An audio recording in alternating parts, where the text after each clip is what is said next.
Toyota wideband air-fuel ratio control. In keeping with our procedures, we're going to tell you when you need to use this. Use this program when you need to know the operating principles of the Toyota wideband air-fuel sensor and study the procedures needed to diagnose the system. Now, the tools we're going to have to use this time is going to be an enhanced scan tool. It's needed to view the AFR voltages for this unique system that is only available in scan data. This AFR implementation is slightly different than most other manufacturers. That's why we have it standing alone. We're going to start our wideband oxygen sensor with talking about and better understanding the narrow band, also known as the Nernst cell. The air-fuel ratio is shown across the bottom. We're going from 14.3 to 15.1. The point here in the middle we're pointing to is the ideal balance between air and fuel. That is 14.7 to 1. If you want to be really nitpicky on research grade gasoline, it's 14.67. As you look to the right, you see we go to 0.45 volts. But let's look at some of the other aspects of this. The maximum voltage when we're full rich. The voltage on the narrow band goes high when we're rich. The high voltage indication at full rich has got to be a minimum of 0.85 volts. It should range anywhere between 0.85 and 1.2. Less than 0.85 is a bad oxygen sensor. The maximum rich indication is 14.4. This 14.4 may show up at 0.85, 1 volt, 0.9, wherever it is in there, depending on the responsiveness of the oxygen sensor. But it's going to flatline. Going richer results in no increase in voltage. And because of this, on narrow band cells, when we go wide open throttle, we have to go open loop.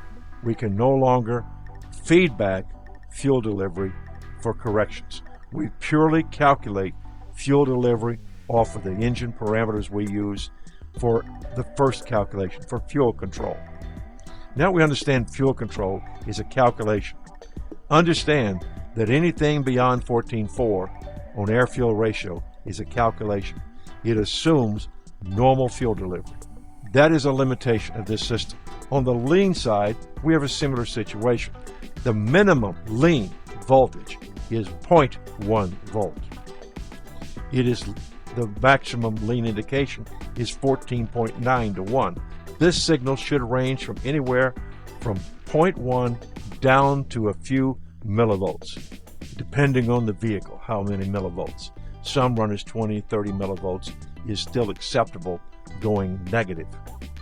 Negative over 30 or 40 millivolts is excessive and causes problems, and even 20 will cause problems on some cars.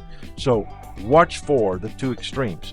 In our narrow band, we're going to operate at a minimum 0.85 to 1 volt. We have a limitation here in that it can't cover a very wide operating range. The range is 14.4 to 14.9. What we need to do is to look at what's happening on power and various other gases over the total operating range. To do that, we're going to start talking about our wideband AFR sensor. This particular sensor is a wideband. It doesn't look a lot different than what you're used to seeing in appearance-wise, except you see we've got a lot more pins out there on the connector. It's going to be used for fuel control, just like the O2 sensor. However, none of the signals we look at here are going to be exactly like what we expect on a narrow band, even though this is made up partially of narrow band sensors. Here's the way wideband is going to work. It's going to interact with a PCM. That sounds a little strange. We'll have to explain it to you. What we're trying to tell you is the narrow band was purely passive. We had a voltage output versus current flow. Here, we're going to interact with a PCM. It's going to come back and change things. This sensor is going to sample the exhaust gas. Not all, doesn't look at all of it. It looks at a small sample. And it has a reference signal generated from this sample. The PCM is then going to change current flow to the sensor in proportion to the AFR measured in the exhaust. And it's going to use this small sample chamber to do that. The current changes made to the sensor determines what the PCM will do for fuel control. It's going to be using these current changes as an indication of the air-fuel ratio in the main exhaust flow. Then it's going to correct it with long-term, short-term, just like we did with the O2. Now, we have to say this because it's very easy to get lost once we leave this spot. So let's take it a piece at a time and go relatively slow.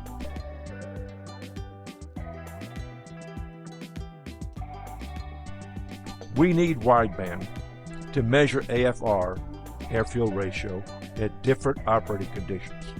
What we have here in the greenish gold that's stripped down the middle is the narrow range of 14.4 to 14.9 we can read with a narrow range cell. Look at the blue power curve.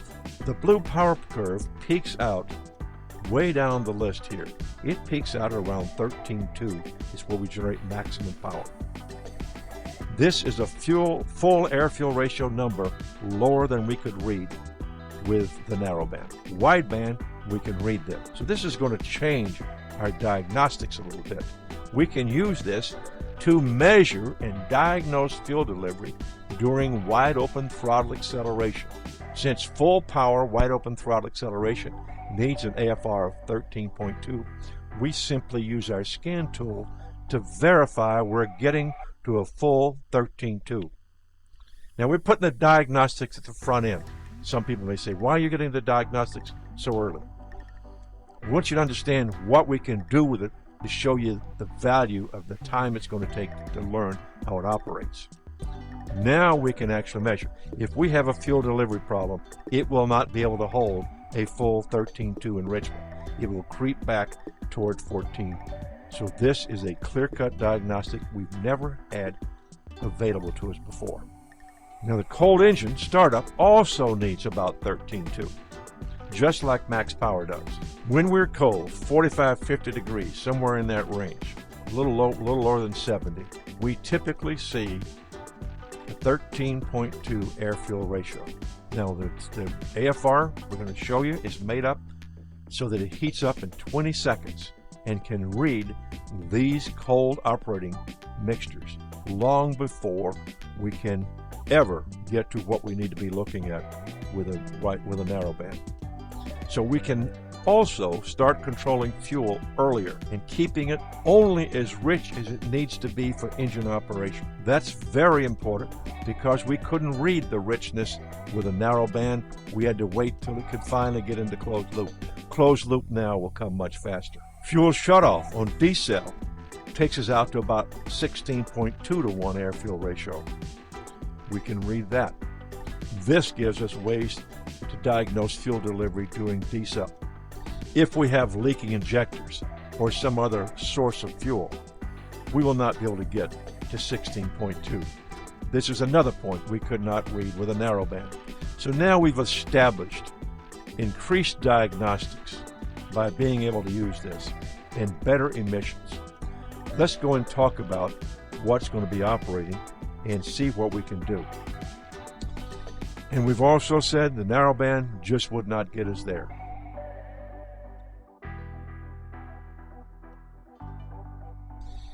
And we've also said the narrowband just would not get us there. But a wideband air-fuel ratio sensor will use a narrowband along with an O2 pump cell to measure air-fuel ratio. Remember, it's going to interact with a PCM. This is an interactive sensor. It's not a static sensor like the old narrowband.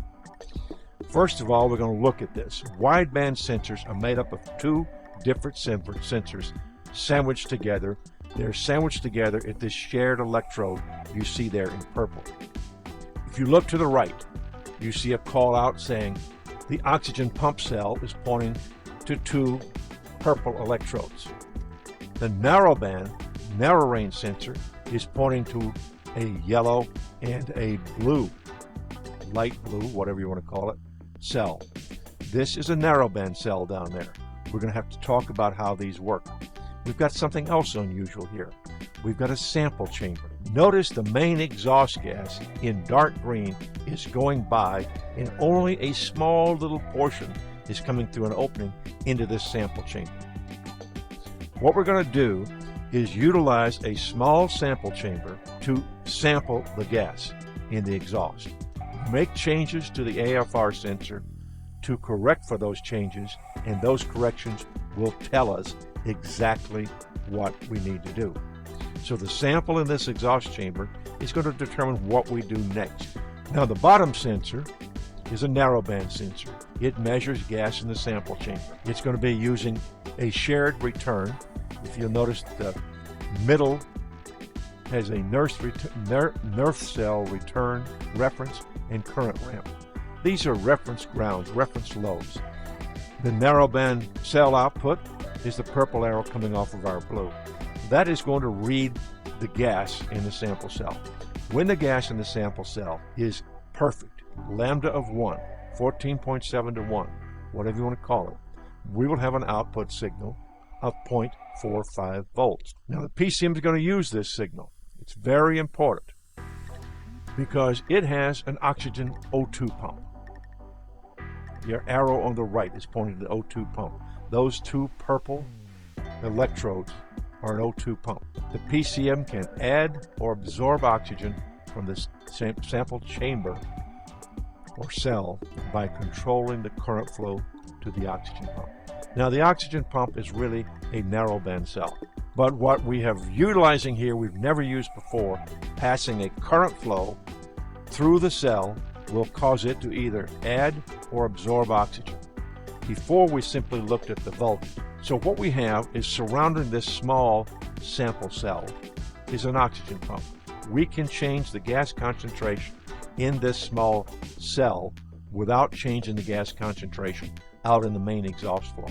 The main exhaust flow is not going to change until the PCM has decided how rich or how lean the mixture is.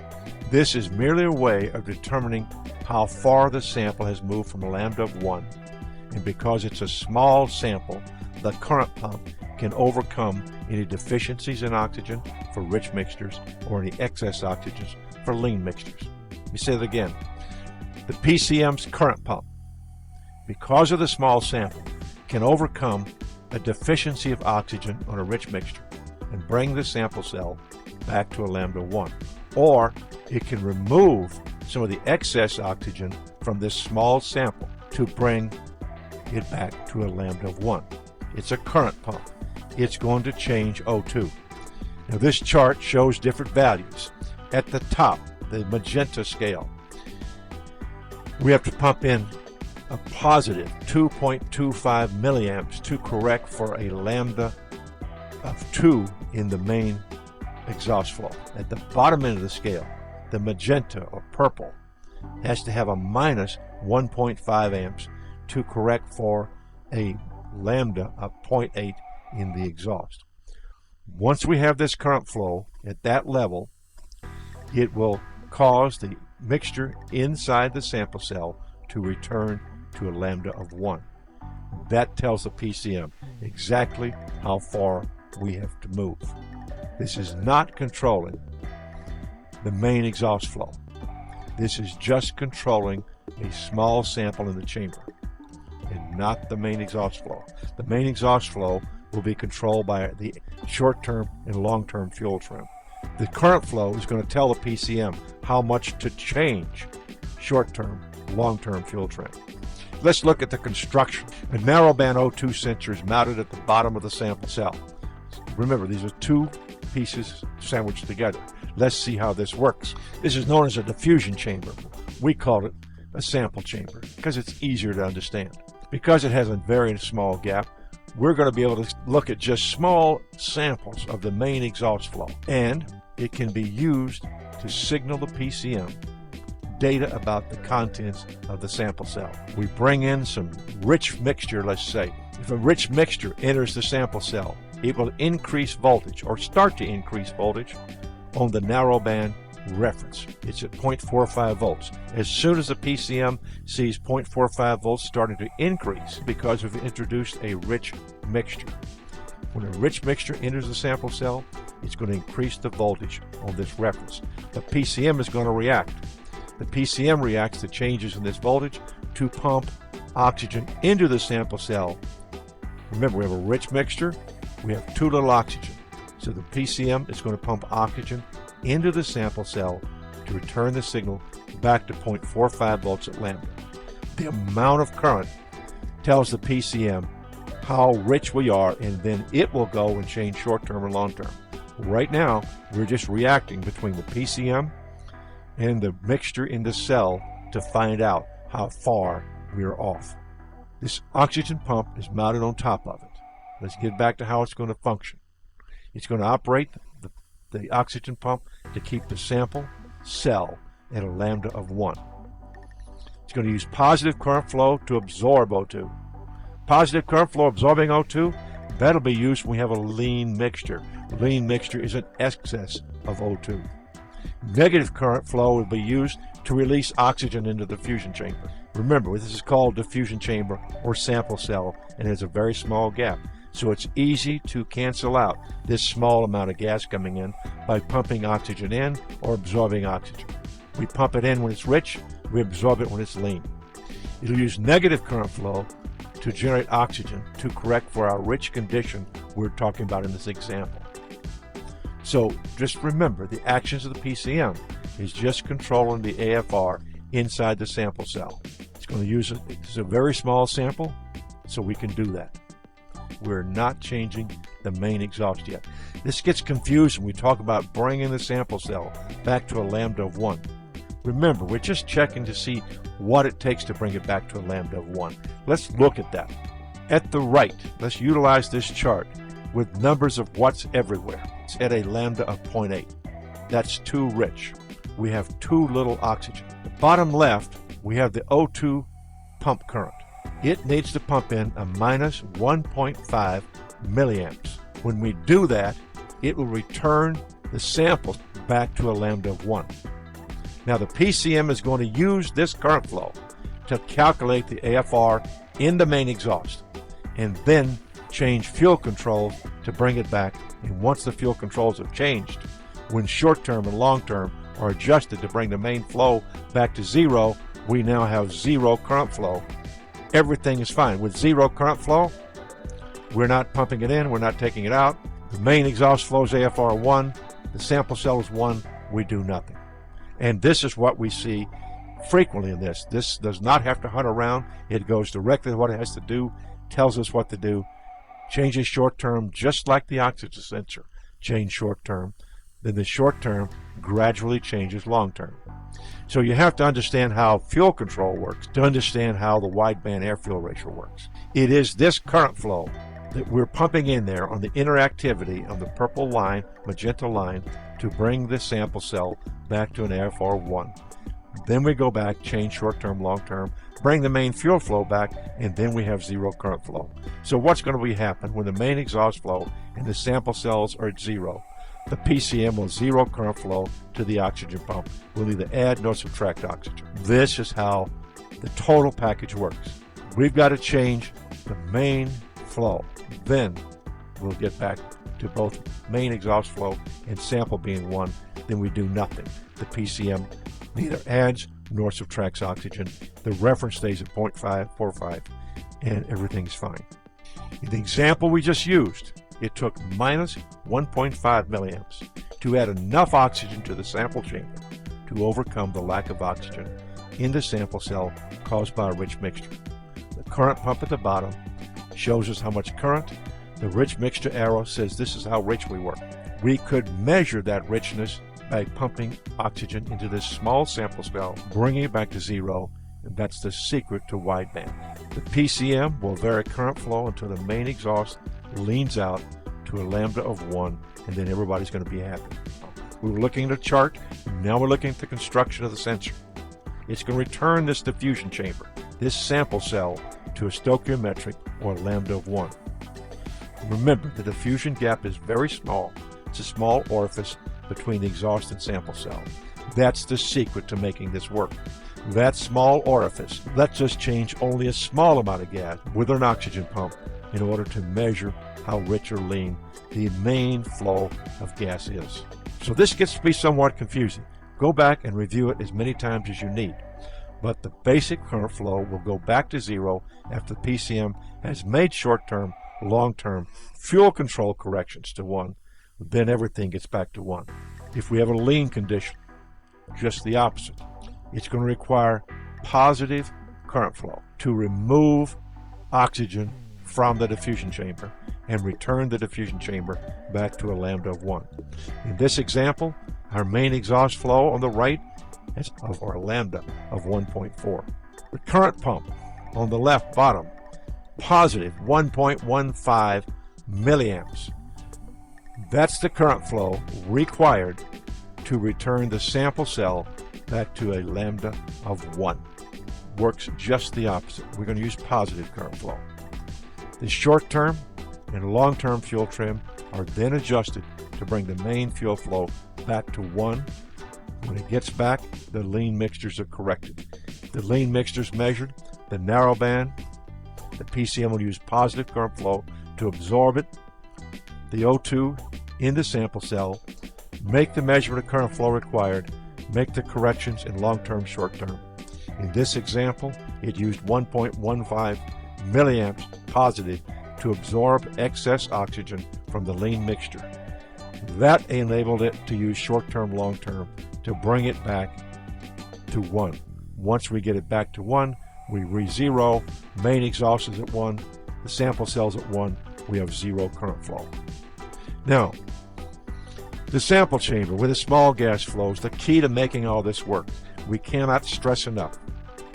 Because this diffusion gap, the sample gap, is small, the current pump can easily return the sample chamber back to a lambda of 1, even though the exhaust gases are different. That current flow is going to be used by the PCM to modify long-term, short-term. We've tried to stress this enough time because it really gets confusing.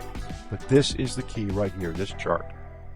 It's going to use current flow as an indication of AFR in the main flow, then use short-term and long-term to make correction.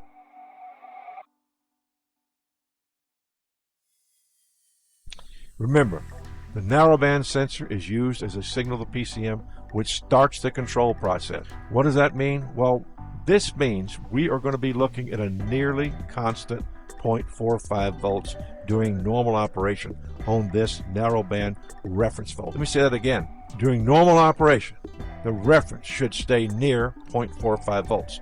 As soon as the narrowband starts changing, the pump is going to start running and changing the mixture in the sample cell and making corrections to long-term, short-term fuel trim and keeping this at near 0.45 volts. When you have major excursions for long periods of time from 0.45 volts, this sensor is no longer pumping enough oxygen and has failed. Let me say that again. That's important. We're back to diagnostics again. When this sensor can't hold a near constant 0.45 volts, we have a bad sensor. End of discussion. Now, the current flow ranges between minus 1.8 to plus 2.5. The PCM is going to use this current flow to calculate the air-fuel ratio of the main exhaust flow, change short-term, long-term fuel trim to control mixture, just like we did with an oxygen sensor. Now, it's difficult to measure this small current flow, so you're going to have to use scan data. You could open the circuit up, put an ammeter in, and read this current flow. It's only going to be there for short periods of time. It'll go up to whatever's required. Let's say we're going rich like we had before down to minus 1.5 milliamps. The PCM is going to correct it, bring it back to 0.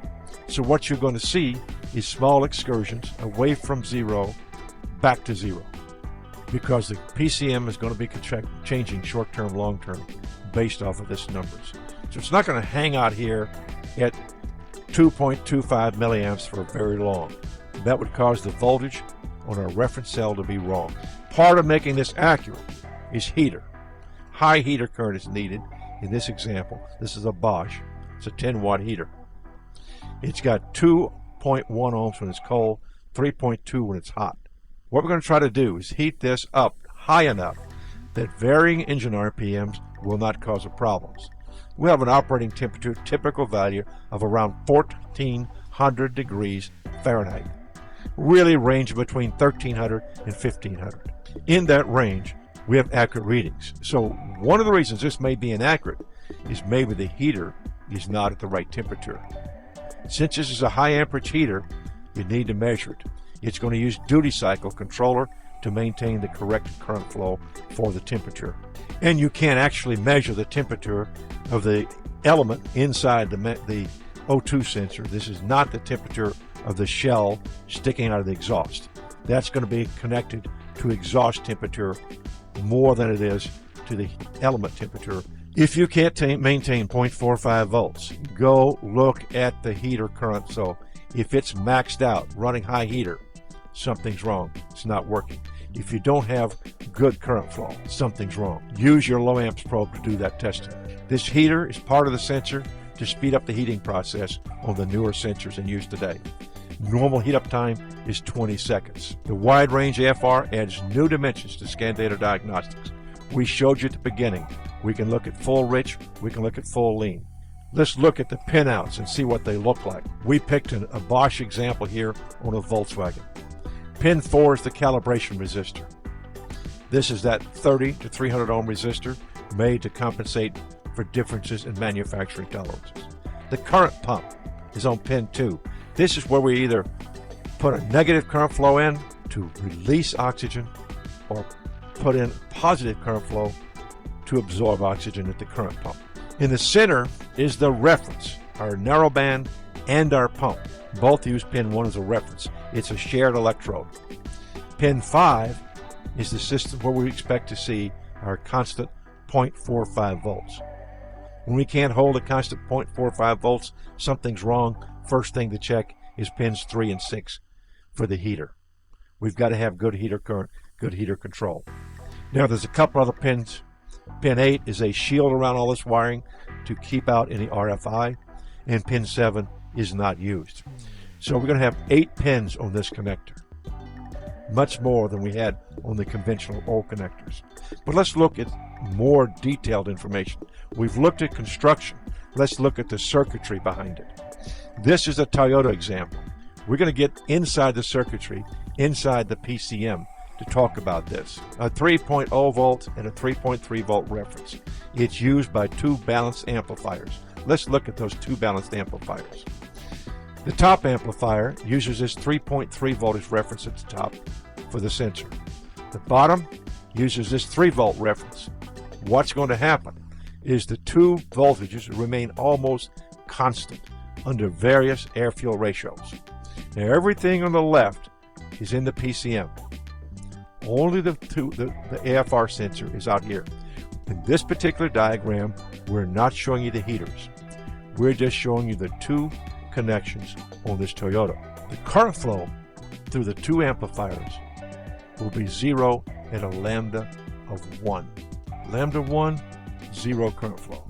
This is important. Current flow through the 2 amplifiers will be positive with a lean mixture.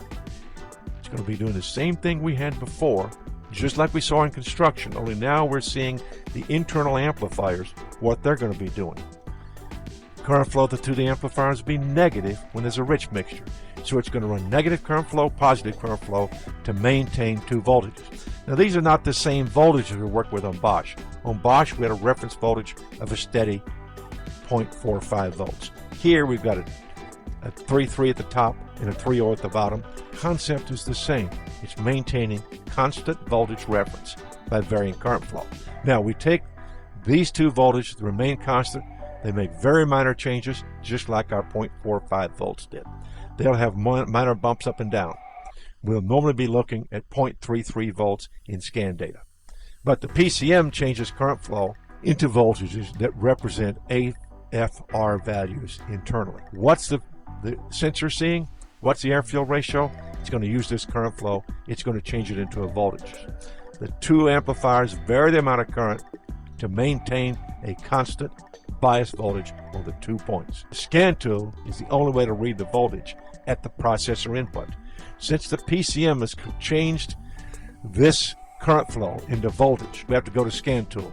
Here's a scan tool in a Toyota example with scan data. Normal idle running 0.3 volts. What we're going to do here is show you what happens to the voltage we snap accelerate. We did 2 snaps. We're going to use the second one because it was a better snap.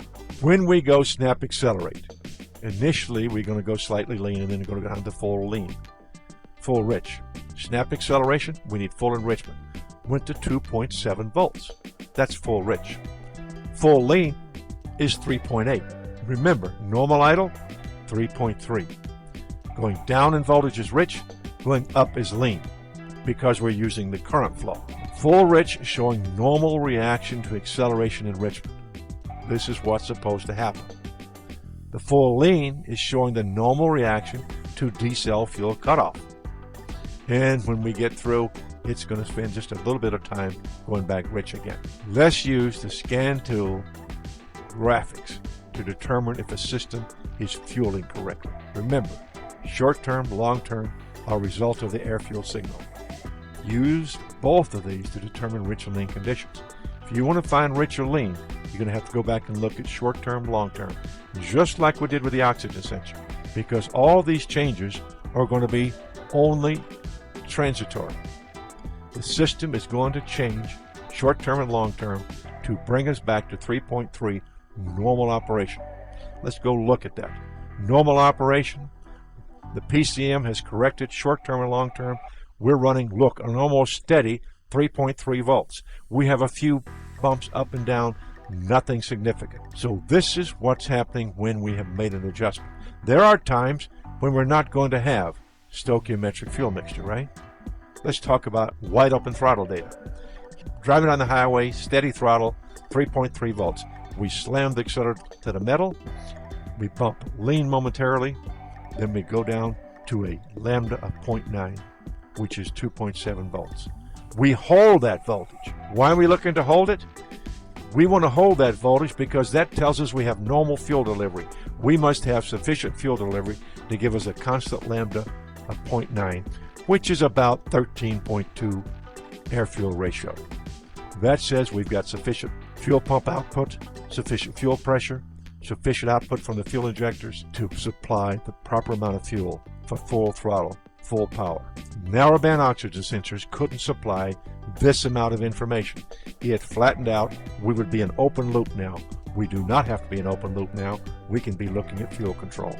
So we rely on this rich limit to be able to see full throttle delivery. This is something we could not see with a narrowband. Now hopefully this has given you enough information about narrowband that'll help you understand the advantages of wideband. Hopefully we give you enough information you can diagnose problems with either a system like the Toyota or a system like the Bosch. Both have constant voltages. Toyota's constant voltages were 3.3 and 3.0. The constant voltage we're looking for on the Bosch was 0.45 on the narrowband reference. Utilize this information. Remember that this is going to drive short-term, long-term fuel trim just like an oxygen sensor did. Review this as often as you need to review your analysis of wideband and narrowband oxygen sensors.